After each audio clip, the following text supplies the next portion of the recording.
उसके मुंह से आह निकल जाती थी। दरअसल वो यहाँ की 3 गोल्डन बहनों में से एक थी जिसे अमरता का वरदान नहीं मिला था। मेडुसा देवी एथेना की भक्त थी और इसीलिए उसने अजन्म में पवित्र रहने यानी कि ब्रह्मचार्य का पालन करने की शपथ ली थी। उसके रूप को देखकर अनेक पुरुष उसे रिझाने की कोशिश किया करते, लेकिन मेडुसा तो एथेना की भक्ति में लीन थी। वो एथेना के मंदिर में रहकर पूजा पाठ किया करती थी। देवी एथेना भी उसकी भक्ति से बहुत खुश थी, लेकिन उसकी सुंदरता ही उसकी दुश्मन बन गई। मेडुसा की खूबसूरती के चर्चे दूर दूर तक फैलने लगे। पोसाइडन ने जब मेडुसा को देखा तो वो उसका दीवाना हो गया। कहते हैं कि उसने मेडुसा को बहला फुसलाकर अपनी बातों में फंसा लिया, जिससे कि एथेना के मंदिर में ही मेडुसा की पवित्रता भंग हो गई। इस कारण देवी एथेना बहुत क्रोधित हो गई और उन्होंने उसकी सुंदरता को एक अभिशाप में बदल दिया।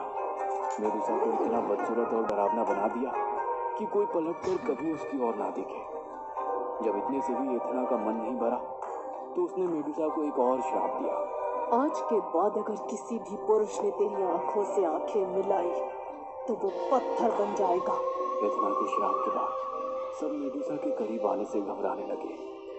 मेडुसा के सर पर भयानक जहरीले सांप और निकाले दिखाई देते थे। उसका चेहरा गहरा हरा और भयानक हो गया था। उसके दांत भी भद्दे और टेढ़े मेढ़े हो गए थे। अब वो एक सुनहरे लंबे बालों वाली सुंदरी की जगह एक डरावनी भद्दी राक्षसी लगने लगी थी। मेडुसा अपने दिन गुजारने के लिए अफ्रीका चली गई, जहाँ एक पुराने से किले में वो अपनी दोनों बहनों के साथ रहने लगी। इधर देवी एथेना और राजा ने मिलकर पर्सियन को मेडुसा का सर लाने का काम सौंप दिया। पर्सियन एक महान नायक था। उसने बड़ी बहादुरी से मेडुसा की आंखों में देखे बिना ही उसका सर काट दिया और उसे अपने साथ ग्रीस लेकर आ गया। कहते हैं कि उसने बाद में सर को यहीं ग्रीस में किसी गुमनाम सी जगह पर गाड़ दिया था। मुझे लगता है जहाँ से ये मूर्ति मिली है जरूर ये वही जगह रही होगी जहाँ पर्सियन ने उसका सर गाड़ा था। बस एक पहेली है जो अभी भी मेरी समझ से बाहर है, वो ये कि अगर उसने मेडुसा का सर यहाँ गाड़ा था तो हमें कोई कंकाल मिलना चाहिए था, और इतनी सदियाँ बीत गई है शायद कंकाल ही नहीं मिलना चाहिए अब तो। लेकिन हमें मिली है एक पत्थर की कटे सर वाली मूर्ति। अब इस मूर्ति की पहेली क्या है ये समझना अभी बाकी है। शुरुआती कार्बन डेटिंग से ये तो कंफर्म हो रहा है कि ये मूर्ति है तो 2वीं शताब्दी की है, यानी कि हम सच के बेहद करीब हैं। मैं अपनी लौ में बहता हुआ अपनी पत्नी राशि को पूरी कहानी सुनाता जा रहा था। कहानी सुनाते हुए मैं कहानी में इतना खो गया था कि मैंने एक बार भी पलटकर राशि की ओर नहीं देखा था। मैंने एक बार भी महसूस नहीं किया कि राशि के हाव भाव कुछ बदल गए हैं। मेरी बात को खत्म होने के बाद राशि कुछ भारी सी आवाज में बोली, बस इतना ही जानते हो? अगर रिसर्च करने ही आए हो तो चलो आज पूरी कहानी मैं तुम्हें सुनाती हूँ। राशि की बात सुनकर मैंने गौर से उसकी ओर देखा। उसकी आंखें बिल्कुल लाल हो गई थी, चेहरा भी गुस्से में टमटमा रहा था। राशि की आवाज, बात करने का लहजा और चेहरे के भाव बिल्कुल बदले हुए दिखाई पड़ रहे थे। मुझे घूरते हुए गुस्से से भरकर उसने मुझे आगे की कहानी सुनानी शुरू की। मेडुसा बहुत खूबसूरत थी। मेडुसा की खूबसूरती के कारण अब एथेना के मंदिर में पुरुषों का आना जाना बहुत बढ़ गया था। वे सब देवी के दर्शन के लिए नहीं बल्कि मेडुसा को देखने आती थी। उसके सुनहरे बालों और गुलाबी रंग से एथेना को अब जलन होने लगी थी। जब पोसाइडन ने मेडुसा के साथ जोर जबरदस्ती करनी चाही तो मेडुसा ने अपनी ईष्ट देवी एथेना को पुकारा और दौड़कर मंदिर में छिप गई। उसे यकीन था देवी एथेना उसकी पवित्रता भंग नहीं होने देंगी, लेकिन वो नहीं आई। उन्होंने पोसाइडन को नहीं रोका और पोसाइडन ने Welcome to Trans, a global anime creator maker. Create one original anime character and drawn or digital, whichever is yours. Every valid entry becomes part of the record attempt. The rewards are big, including a weekly run through a film, a trip to Japan, PS5, cars, bikes, gold coins, art kits, and more. Register and you also get 50 plus free art tutorials in 4 languages.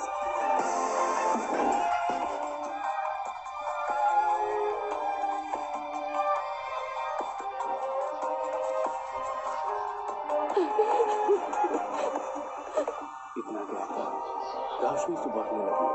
कुछ ही पलों में उसका चेहरा गुस्से से तमतमाने लगा। मैंने महसूस किया कि राशि के चेहरे का रंग बदल रहा। वो दर्द से बड़ा सिसक रही थी। मैंने झकझोर कर राशि से पूछा, राशि रो क्यों रही हो? क्या हो गया है तुम्हें? बोलो राशि। जवाब देने की बजाय वो मुझे अजीब सी नजरों से घूरने लगा। उसका चेहरा बिल्कुल हरा दिखाई पड़ा। जगह जगह पर अजीब सी नीली धारियां और आंखों की पुतलियां भी नीली दिखाई देने लगी। राशि को देखकर मुझे घबराहट सी होने लगी। राशि, तुम मुझे डरा रही हो? अब बोलो ना, क्या हो रहा है तुम्हें? कहा नहीं, पूरी कहानी सुनो। राशि की गुस्से में चढ़ी हुई आंखें देखकर मैं चुपचाप अपनी चेयर पर बैठ गया। अथेना ने अपनी दुल्हन निकालने के लिए मेडुसा को एक राक्षस बना दिया।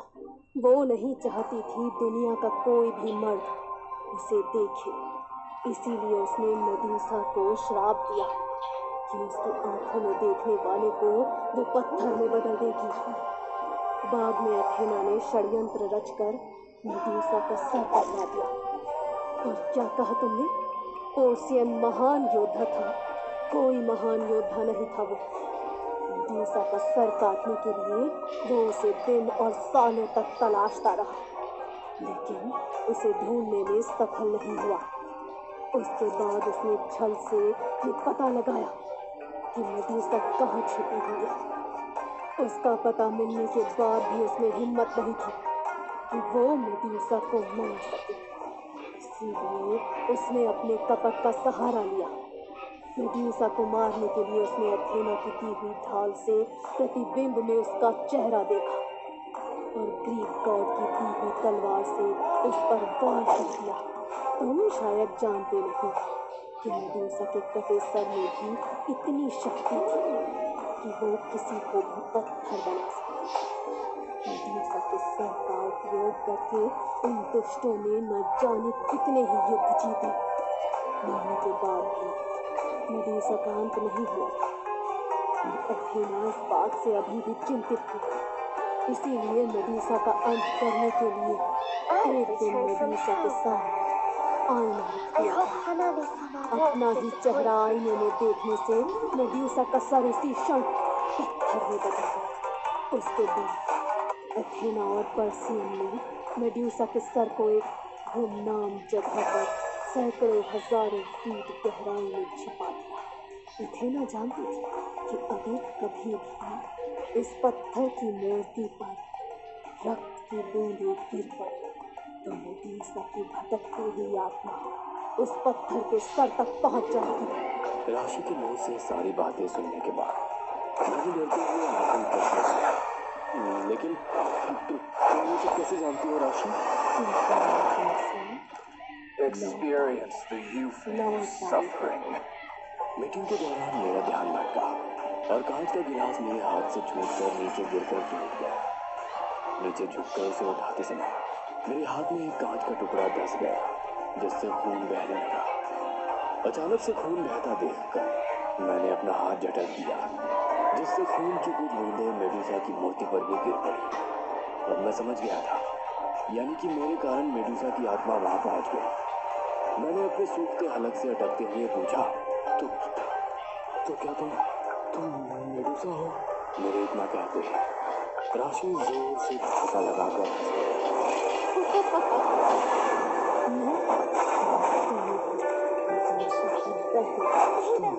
तुम मेडुसा? राशि को इतना कहते मुझे महसूस हुआ एक अजीब सी शक्ति आकर मुझसे टकराई। अगले ही पल मेरा शरीर बस में गया। मेरे सर पर असंख्य सांप लटक रहे थे। मेरा चेहरा भद्दा और भयानक हो गया। मेडुसा के सांपों ने एक तो भीतर से मेरा भी झटका होता और वो भयानक आवाज में उसके सर के सांप हवा में बिल्कुल सीधे खड़े हो गए थे। मुझे अपने शरीर पर कीड़ों के दौड़ने का स्पर्श महसूस हो रहा था। मेडुसा राक्षस थी या देवी पता नहीं, लेकिन अब वो एक शैतान का रूप ले चुकी थी। उसकी बहन स्टेला जो राशि के शरीर में थी, उसके सर पर भी अनेक सर्प बिलबिला रहे थे। मैं सब कुछ साफ साफ महसूस कर पा रहा था, लेकिन खुद को बेहद कमजोर महसूस कर रहा था। ठीक उसी समय एक बेटा खाना लेकर मेरे कमरे में पहुंच गया। मुझे पता था अगर मेडुसा ने उसकी आंखों में देख लिया तो वो बेचारा पत्थर हो जाएगा, इसलिए मैंने झट से आंखें बंद कर। मेरे आंखें बंद कर लेने से मेडुसा को गुस्सा आ गया और उसी पल उसके सर पर लटकते सांपों की गर्दन लंबी होने लगी और वे जाकर बेटे के गले से लिपट गए। मेडुसा जोर जोर से हंस रही थी और वो बेचारा बेटा तड़प तड़प कर अपने प्राण त्याग रहा था।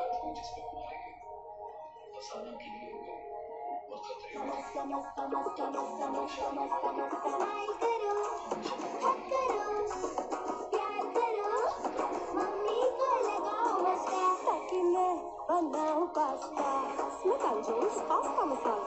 पास्ता कुक करो, सब्जी कट करो, थोड़ा फ्राई करो और स्मिथ एंड जोन्स पास्ता मसाले के साथ मिक्स करो। इन्होंने मारा मस्का तो मैंने लगाया वेजीज का चस्का। Smith and Jones, very tasty.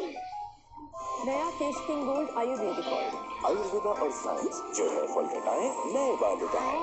मेरे बाल हमेशा खुले रहते थे पर अब नहीं।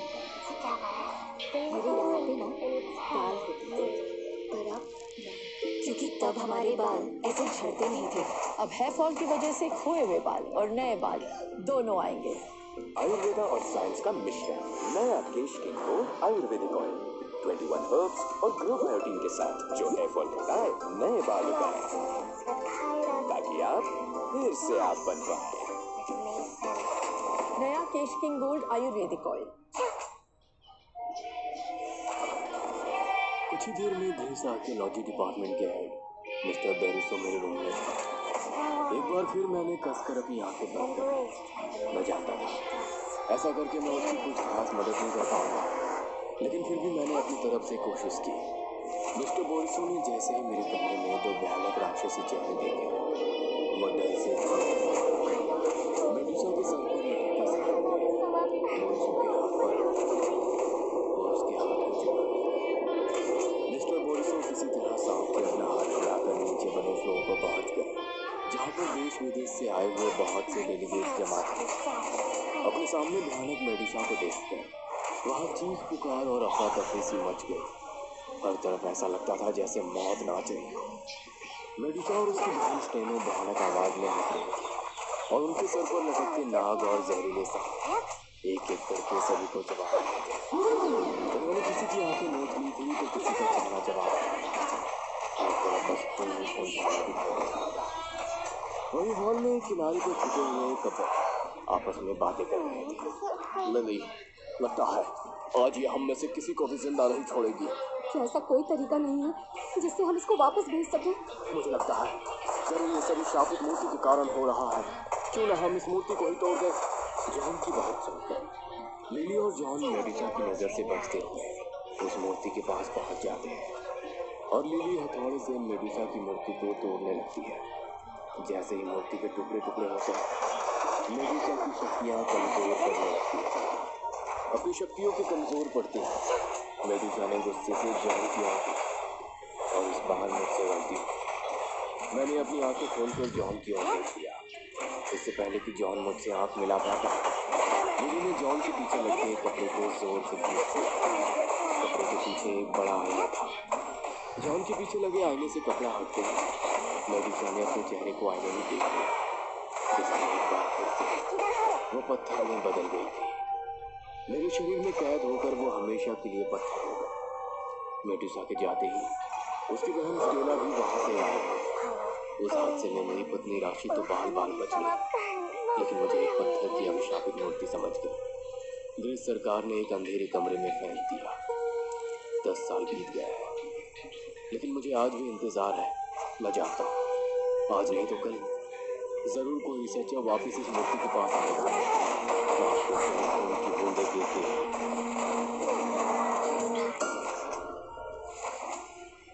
ये कहानी आपको अच्छी लगी हो तो हमें सब्सक्राइब करें। हमारा इंस्टाग्राम और फेसबुक पेज जरूर फॉलो करें।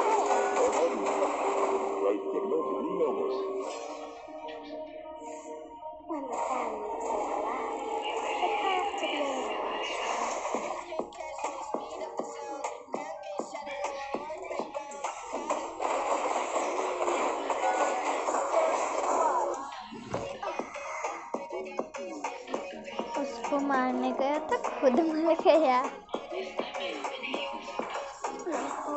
क्या यार।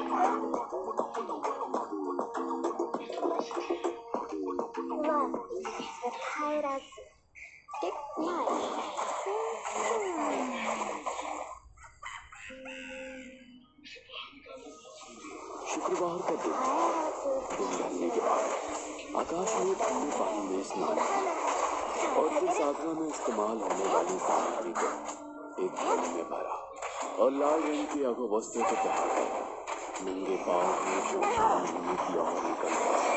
रात का अंधेरा शमशान भूमि में सन्नाटा पसरा हुआ था। सिर्फ आसपास से उल्लुओं और सियारों के रोने की आवाज सुनाई पड़ रही थी। शमशान भूमि में नदी के किनारे पर उसने एक लकड़ी के पत्रे पर आसन लगाया और इत्र की शीशी निकालकर आसपास के वातावरण को सुगंधित इत्र से नहला दिया। साथ लाए चमेली के सुगंधित फूलों से उसने कुछ दूर तक सजावट की और अंत में अपने शरीर पर भी इत्र किया। वो पत्रे पर बैठकर अक्षरा साधना के मंत्रों का उच्चारण करने लगा। कहते हैं सुगंधित वस्तुओं से वैसे भी भूत लोग बहुत जल्दी आकर्षित हो जाते हैं। उसने इंटरनेट पर इन खतरों के बारे में पढ़ तो रखा था, किंतु किसी प्रेत के सामने आ जाने पर कैसा अनुभव होता है उसे अभी तक नहीं पता। शाकुनी और यक्षिणी साधना के बारे में तो हमने कई कहानियां सुनी हैं, लेकिन इनके अलावा तंत्र शास्त्र में एक और साधना बताई गई है जिसका नाम अप्सरा साधना है। अप्सरा साधना 27 दिनों तक लगातार की जाने वाली साधना। इस साधना में साधक स्वर्ग लोक में बसने वाली किसी अप्सरा को अपने मन को जाप से प्रसन्न करने का प्रयास करता है। जैसा कि नाम से ही स्पष्ट है, अप्सरा एक सुंदर स्वरूप स्त्री है जो देवलोक में रहने वाली नृत्यांगना है। जब धरती लोक पर कोई साधक 27 दिनों तक विशेष मंत्रों की सहायता से उन्हें धरती पर बुलाता है तो वे मजबूरन उनके समक्ष प्रकट होती है और फिर अपने साधक को आशीर्वाद स्वरूप उसकी सभी इच्छाओं को प्राप्त करने का वरदान दे देती है। देखने और सुनने में ये सभी बातें जितनी सरल, सुलभ और आकर्षक लगती है, वास्तव में इसका अनुभव उतना ही भयावह होता है। यह लगातार तीसरा हफ्ता था जब आकाश पूरी रात अपने मोबाइल पर जाने कर रहा था। ऐसा लगता था मानो उसे किसी चीज की तलाश थी। दिन तो किसी तरह गुजर भी जाते हैं, लेकिन रातें उसे इतना बेचैन करती कि ये बेचैनी उसकी बर्दाश्त से बाहर हो जाती और वो बस अपने लैपटॉप या मोबाइल पर कुछ न कुछ सर्च करके पढ़ता रहता।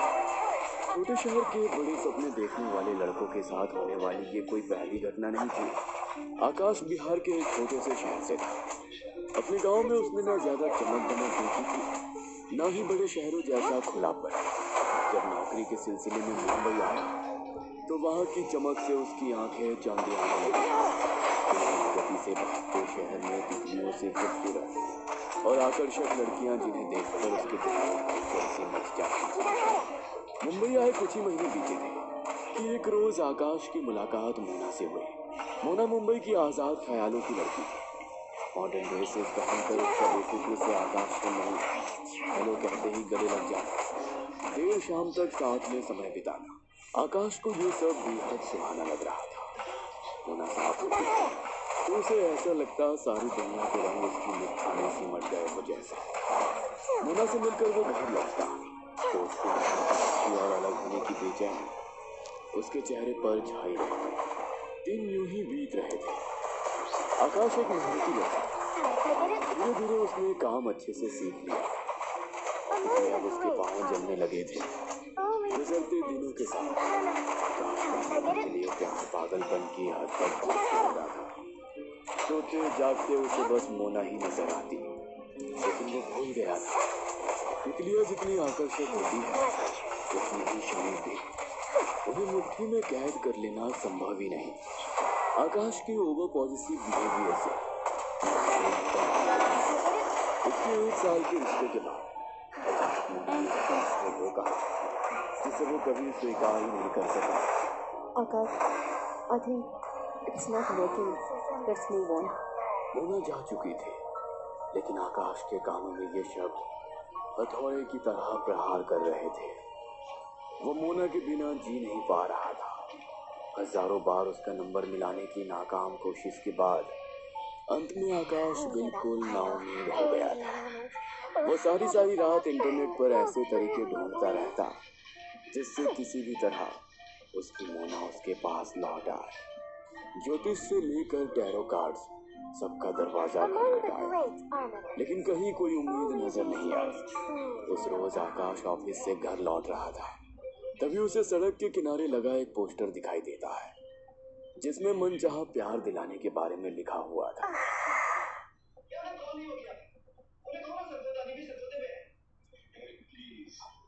नीचे किसी बाबा का नंबर भी दिया गया था। आज से पहले हजारों बार आकाश इसी रास्ते से गुजरा था, लेकिन जाने क्यों पहले कभी उसने इस पोस्टर की तरफ गंभीरता से देखा ही नहीं था। आकाश इतना हताश हो चुका था कि उसने फट से उस नंबर को अपने मोबाइल में नोट किया और कॉल लगाया।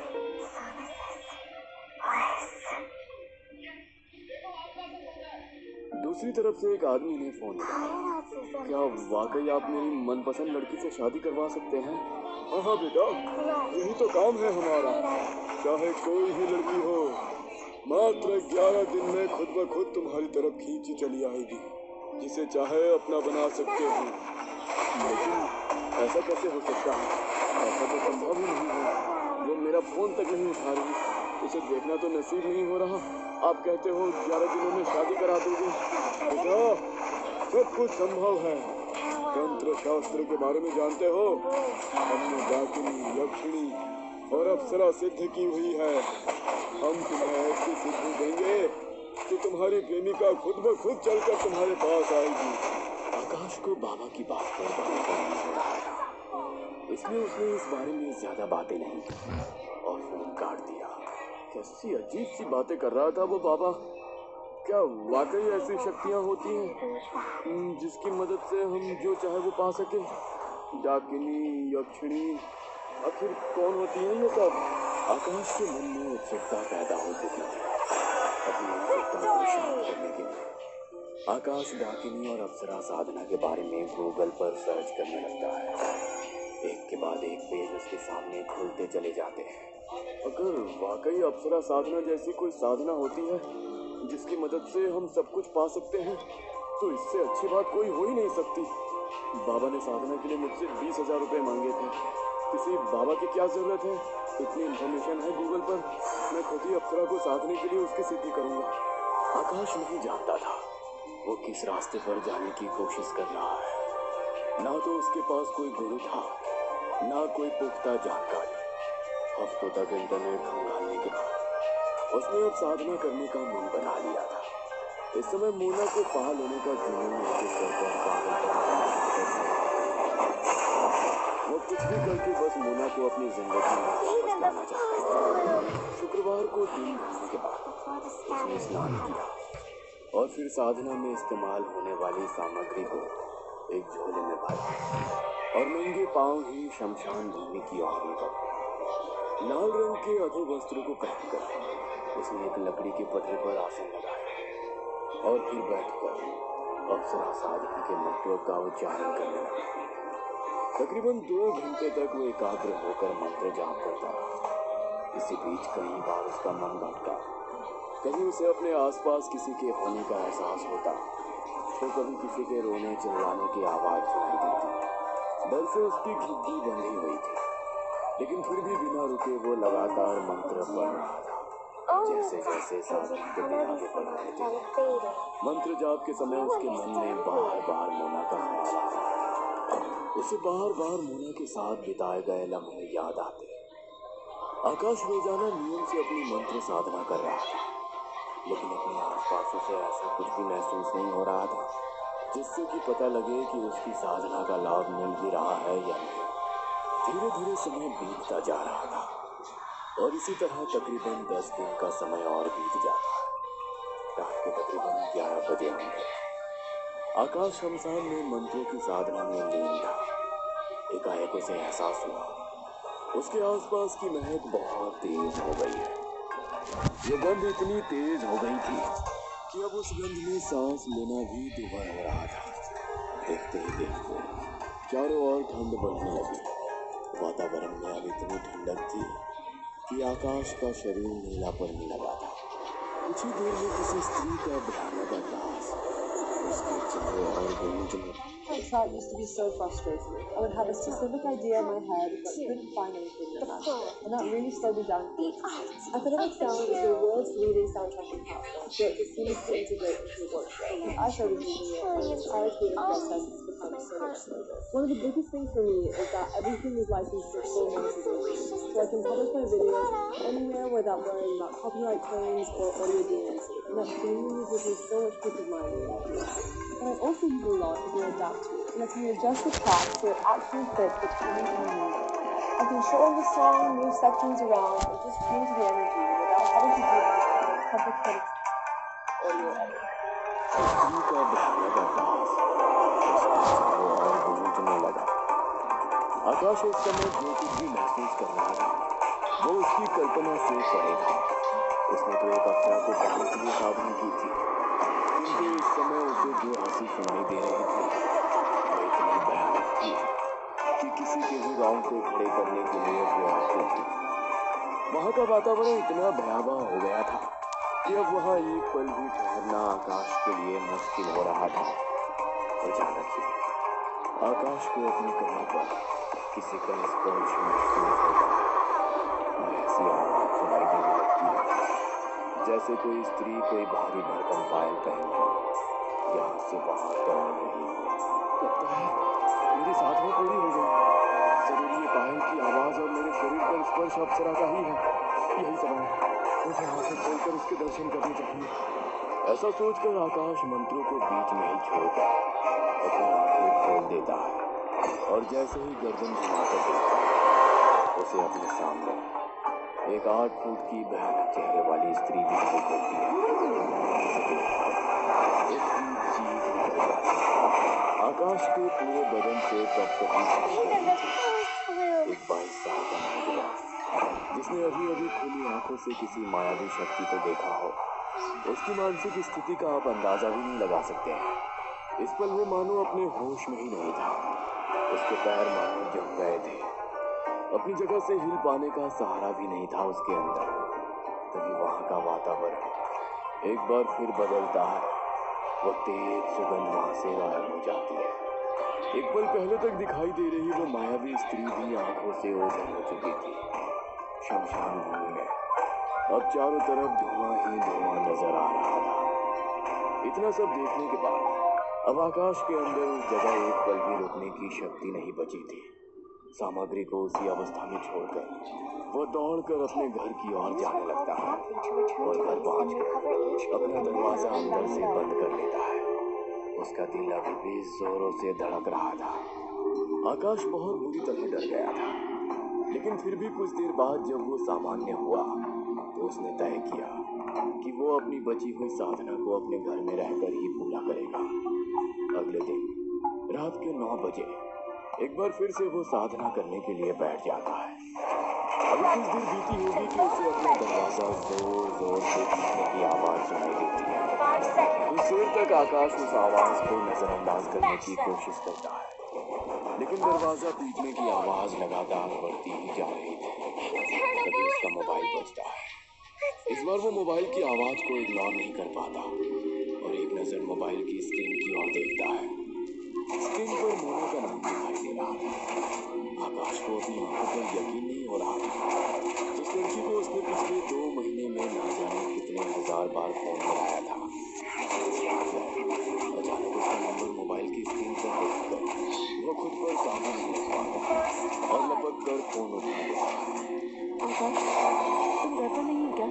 कब से तुम्हारे घर का दरवाजा पीट रही हूँ, लेकिन तुम दरवाजा ही नहीं खोल रहे हो। मोना की बात सुनकर आकाश अपनी आसन से उठ जाता है और जाकर दरवाजा खोल देता है। दरवाजा खोलते ही सामने मोना को खड़ा देख आकाश के आश्चर्य का कोई ठिकाना ही नहीं था। उसे अभी भी अपनी आंखों पर यकीन नहीं हो रहा था। घर के अंदर नहीं बुलाओगे क्या? यहीं से वापस भेजना चाहते हो? प्लीज आओ ना।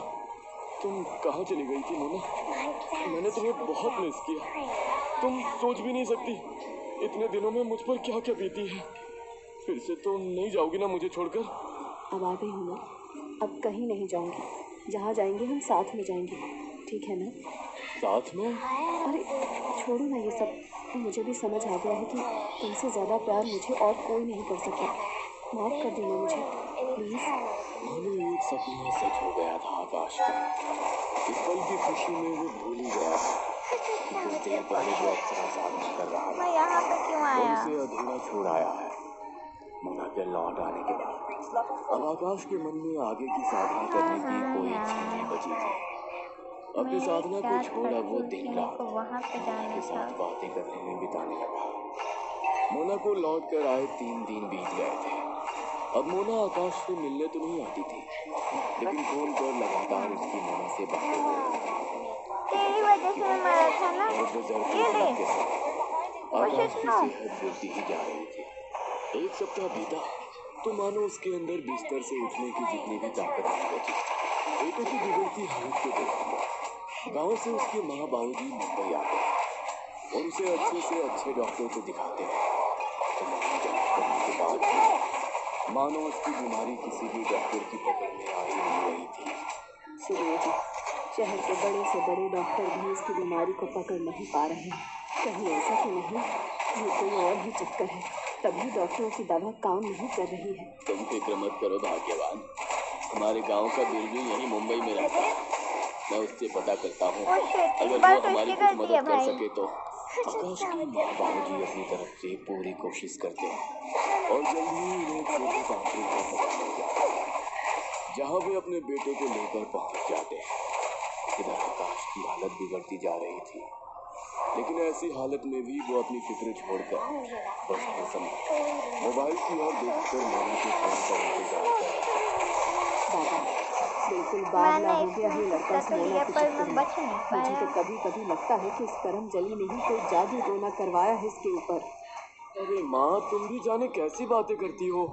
मोना क्यों जादू करेगी मुझ पर?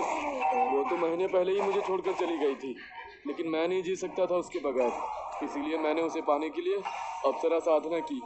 मेरी साधना का फल मुझे मिला और मोना लौटकर मेरे पास आ गई। लेकिन पता नहीं क्यों, ना तो अब वो मुझे फोन कर रही है, ना ही मेरा फोन उठाती है। अरे बाबा, ये लड़का पूरी तरह से पागल हो गया है इस लड़की के चक्कर में। कल इसकी ऑफिस में काम करने वाला एक लड़का आया था हॉस्पिटल में। बेटा, ये मोना कौन है? पता नहीं क्या जादू किया है इस लड़की ने। ऐसी हालत में भी ये बस मोना मोना पुकारता रहता है। कहता है अभी सप्ताह भर पहले लौट कर इसके पास आ गई थी, शादी का वादा किया, कहती थी उम्र भर साथ निभाएगी, लेकिन अब 3 दिन से उसका कोई पता नहीं मिल रहा है। न फोन उठाती है न मिलने आती है। आंटी, ये कैसे पॉसिबल है? मोना तो इंडिया में है ही नहीं, यूएस गई हुई है पिछले 1 महीने से। मेरी कल ही बात हुई थी उससे। उसे भी आकाश की ऐसी हालत कर दी है, लेकिन जो कुछ भी आकाश कह रहा है वो झूठ है। ना तो मोना इससे मिलने आई, ना उससे कोई बात की। झूठ बोल रहे हैं सब के सब। मैं सच कह रहा हूँ बाबा, मैं आपको पूरी बात बताता हूँ। महीनों तक मोना का इंतजार करने के बाद एक एक पल उसके बिना बिताना मेरे लिए मुश्किल होता जा रहा था। जब सब दरवाजे बंद हो गए, तब मैंने तंत्र मंत्र की सहायता से मोना को वापस अपने पास लाने का विचार बनाया और अप्सरा साधना शुरू कर दी। आकाश ने बाबा की पूरी आप बीती कह सुनी।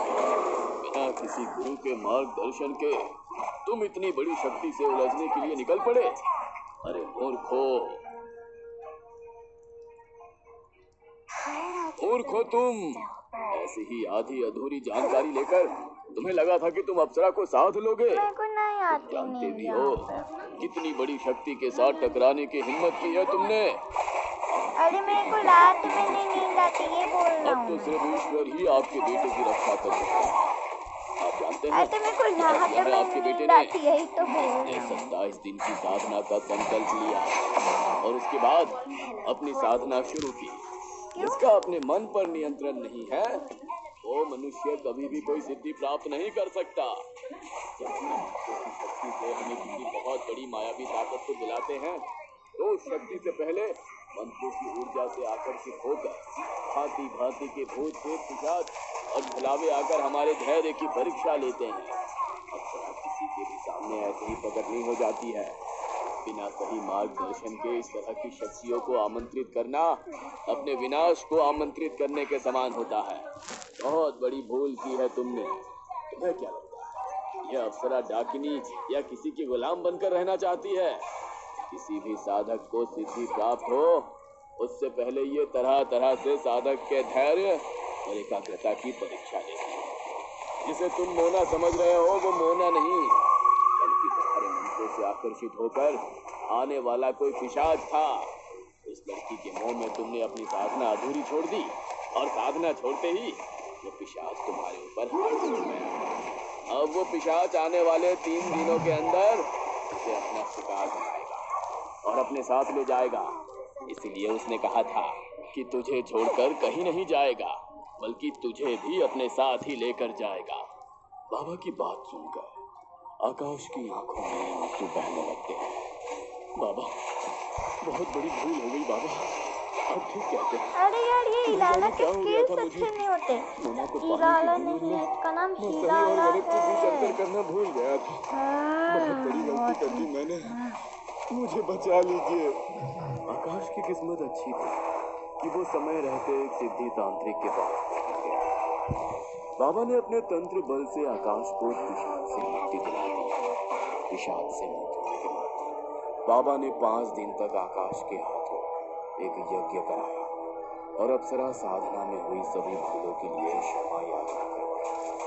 तब जाकर आकाश की धड़कनें धीरे धीरे स्वाभाविक होने लगी। आकाश की जान बच सकी ये भी एक चमत्कार ही था, क्योंकि आकाश को बाधा मुक्त करने के बाद अचानक बाबा दिखाई देने बंद हो गए। बाबा कहाँ गए, कब गए, ये राज भी कोई नहीं जानता था। आकाश को मानो एक नया जीवन मिल गया था। स्वस्थ होने के बाद आकाश ने अपना बचा जीवन घर और आध्यात्मिक सहारे गुजारने का प्रण किया।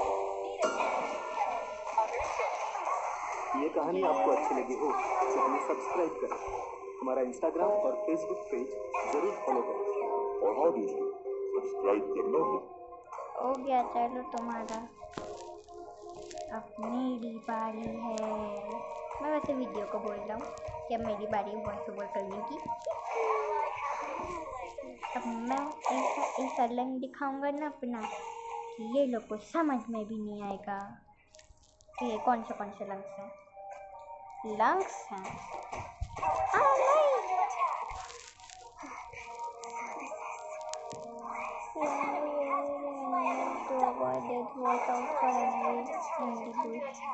ये तो बुश में छुपी भी नहीं थी।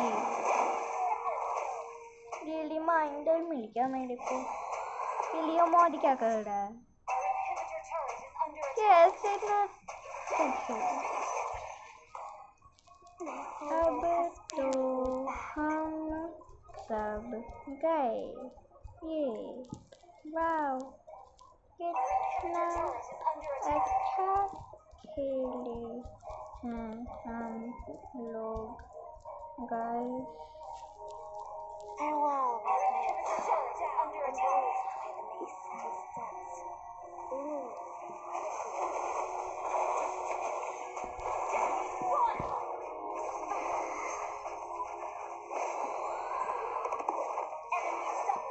Inhibitor turret is under attack. Been destroyed.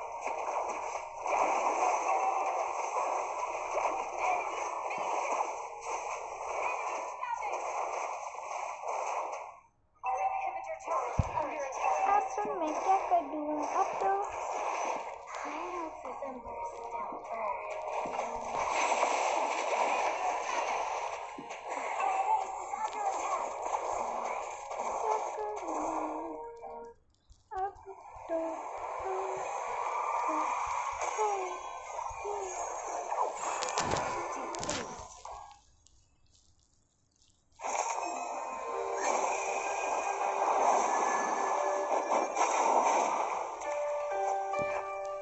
Even the fullest bloom pales before the scattering petals.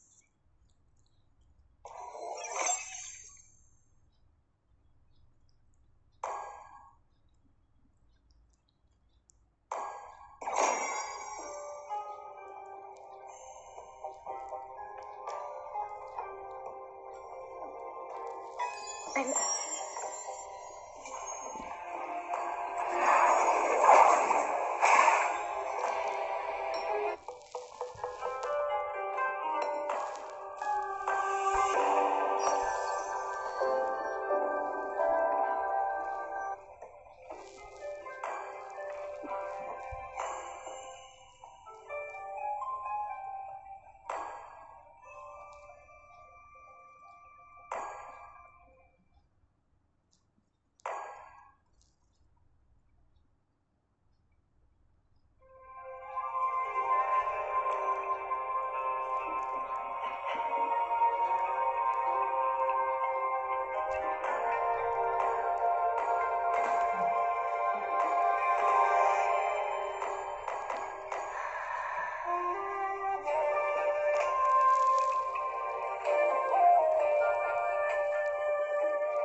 flow of the dance, the art of the kill.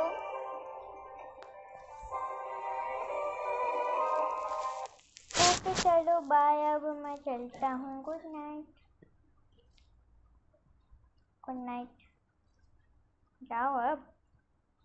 Good night. अरे जाओ भी। चलो मैं ही जाता हूँ। Okay good night bye.